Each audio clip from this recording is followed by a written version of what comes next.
ओडिशा रे मिलवाकू जाउछि पीएम आवास योजनार पूरापूरी 5 लाख घर एने आसी जाइछि एबे एबे ही हिताधिकारी एक खुशी खबर। हाँ आज्ञा, प्रधानमंत्री आवास योजना को नहीं पंचायती राज मंत्री का बड़ बयान एबे हबाकू जाउछि हिताधिकारी स्वप्न साकार। तेबे आसंतु जानवा प्रधानमंत्री आवास योजनार घर केबे मिलिबो। प्रधानमंत्री आवास योजना को नहीं पंचायत राज मंत्री बड़ बयान। तेबे वर्षा दिन पर मिल प्रधानमंत्री आवास योजनार घर प्रथम किस्ती राज्य को आसब 5 लाख घर।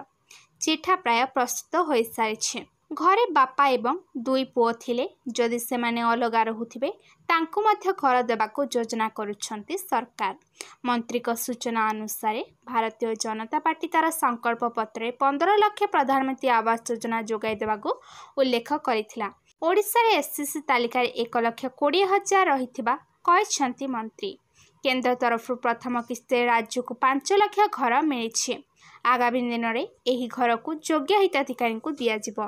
एवं किसी लोक वीडियो को दरखास्त देउछंती आउ किछि लोक ऑनलाइन ने मध्य आवेदन करिसंती। तांको संकलन चली। जदि यह 15 लाख रु अधिक हुए तेबे केंद्र सरकार को जणाई दिज्व बोली मंत्री सूचना देइछंती।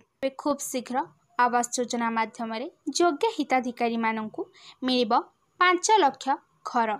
तेणु आपण माने कमेंट सेक्शन में कमेंट कर जनातु जे केउ मानकर ए पर्यंत घरटीए नाही। सरकार एपरी पदक्षेप केउ माने खुशी अछंती।